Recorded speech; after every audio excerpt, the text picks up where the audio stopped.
The poet John Greenleaf Whittier wrote these words nearly 200 years ago. Of all the words of tongue and pen, the saddest of these, it might have been.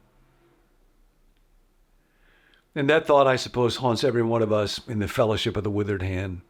The choices I might have made, the gifts I might have given, the person I could have been, the father, the pastor, the friend, whatever it is that you are. God does not want you to live in regret.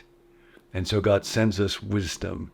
God doesn't want you to live in weakness. He wants you to live in strength. But the constant temptation in life is to think, my gifts, my strength are enough for me to live my life on. And if I can just get what I want, then that will make me happy. And that is not the case. And that brings us to Samson. Because actually, in the fellowship of the withered hand, where we're all like that guy in the story where Jesus comes, we have inadequacy, weakness, failure. And when we bring it into the light, when we do that together with each other and with God, then his strength comes to us. And this was a lesson that Samson wrestled with in enormous ways and only came to grips with at the very end in an ambiguous fashion.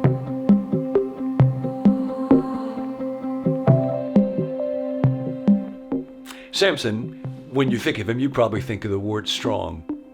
I remember quite a vivid experience. I may have told you about this. My wife and I were watching a movie one time, and it starred a guy who was very strong. He had a very impressive physique. My wife chose this movie. That kind of concerned me. And it happened in the mountains, so everybody in the movies were in parkas, except this guy could not keep his stinking shirt on.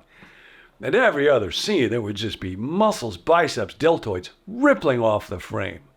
I didn't like this movie. My wife finally looked over me and looked at him, and I waited eagerly to see what she would say.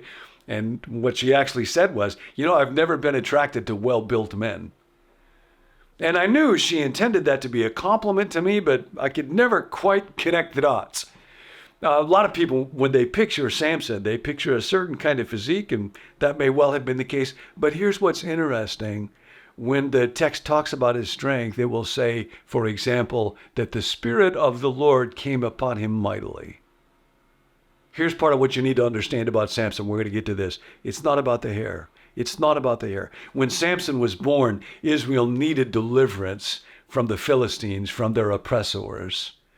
And so God sent this little child to his parents and told them he was to be dedicated to God. He was to be what was called a Nazirite. That involved vows listed way back in the Old Testament book of Numbers, chapter 6. Never to drink fermented drink or wine, never to touch an unclean thing or eat something that was unclean, and then never to have his hair cut. And those were to be expressions of the fact that he was devoted to God because God had given to him a purpose. And he was going to be one who would deliver his people. And so he sets out on his life, and yet he's a walking impulse control disorder.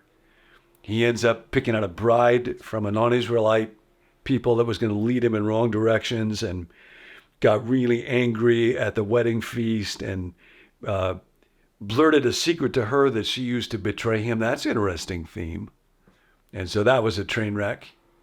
And then he ends up spending another night with a prostitute in Gaza, and that's kind of a train wreck. In both cases, it leads to him winning victories over the Philistines. So God somehow is able to use Samson, even in the midst of great dysfunction and moral chaos on his part. He's sometimes called a chaotic judge.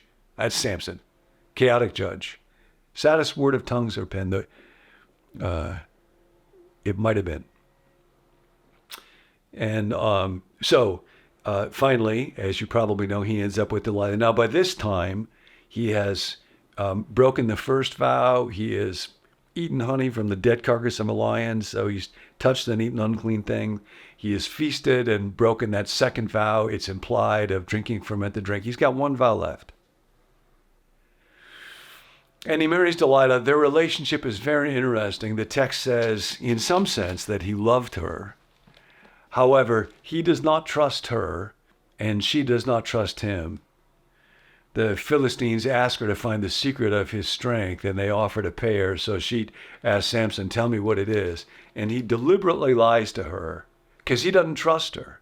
He's been there, done that, bought the t-shirt before. So he's in a relationship that is extremely ambiguous and very distant and very superficial. He's apparently content to kind of use her because he wants her sexually, but not to enter into a relationship of intimacy and honesty and trust that would require a certain kind of person.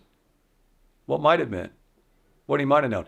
By this time, he's been the leader of Israel for 20 years, but he's not helping Israel. There are no battles that he is winning. There is nothing that he is teaching, no justice that he's bringing. He's using whatever gifts and strength he has simply to maintain a pretty miserable user relationship with this woman whom he doesn't even trust enough to believe that she won't kill him.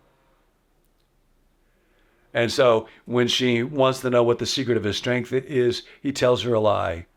First one is, if you tie me with 7 fresh bowstrings. And so she does. Philistine's hiding nearby. He wakes up, and of course he's still strong. And so she says, you lied to me. Well, she betrayed him. But she asks a second time.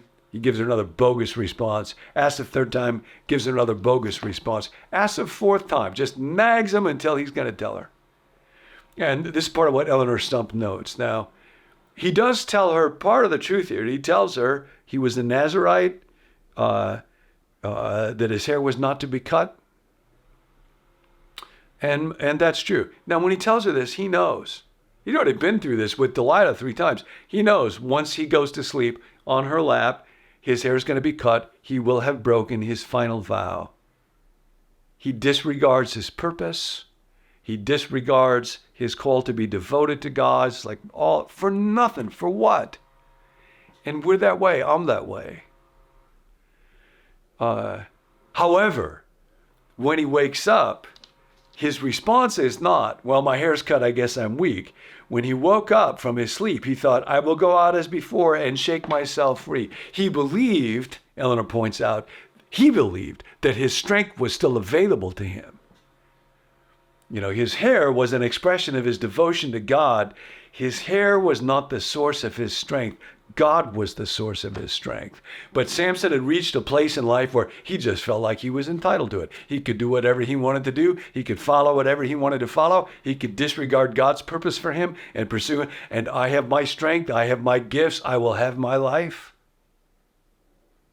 And finally he wakes up and he discovers, no, my strength was not my own.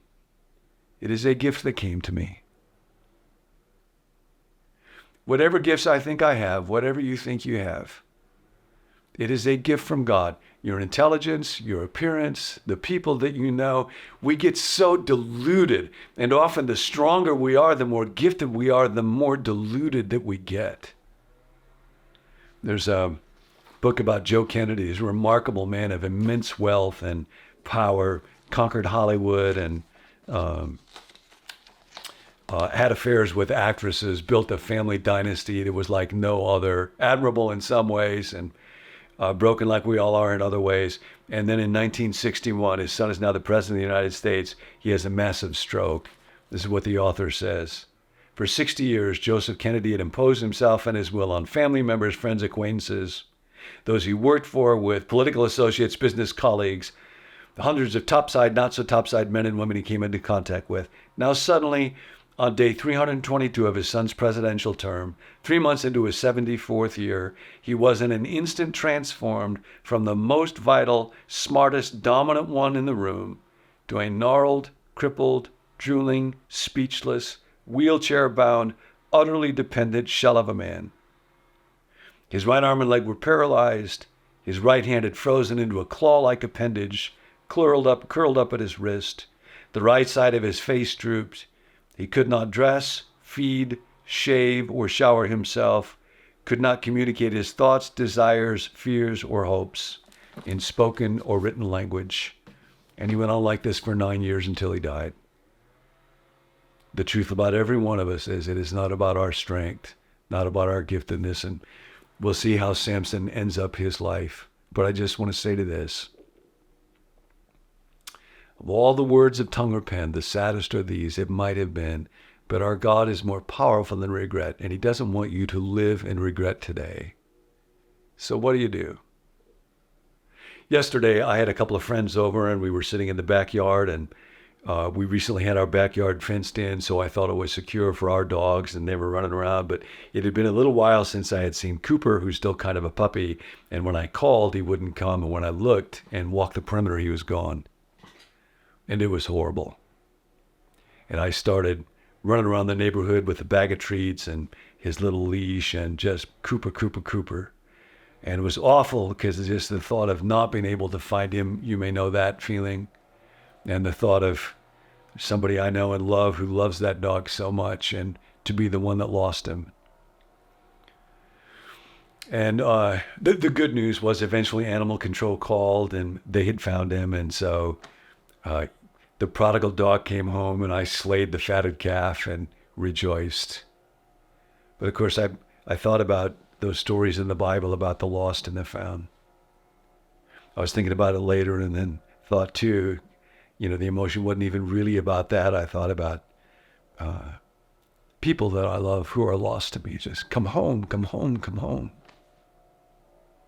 And that's the heart of God for you and the heart of God for me. God is like a shepherd going after that one sheep. God is like a woman turning things upside down to find that lost coin. God is like a parent that just keeps scanning the horizon every day. Maybe today, maybe today, maybe today. Would you come home?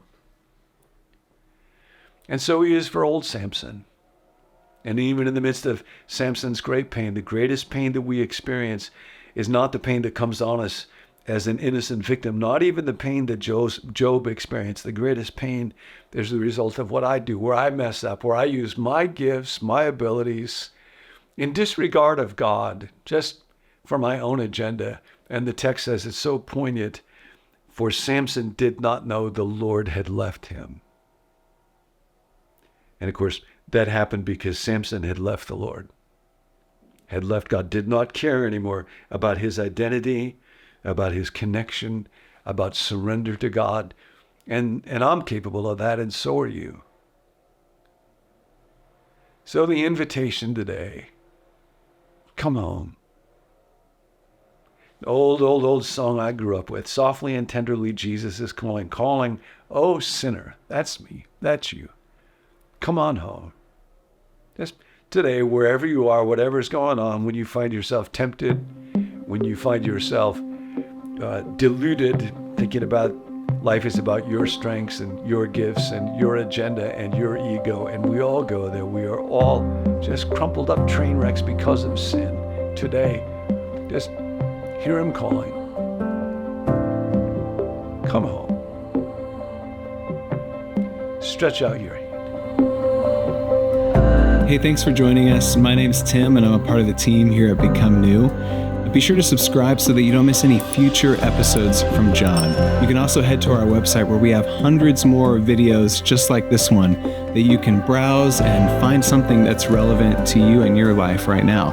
You could also sign up there to receive the emails that go with each video, or to get the daily text reminder, or to browse our blog or other resources that we have there. I want to let you know that John is coming out with a new book titled Steps this February. The book's actually based on the series Ashes to Beauty that we did a few years ago, and we're really excited about it. You could go to Amazon right now and pre-order that book if you want, or check out all the details at our website, becomenew.com.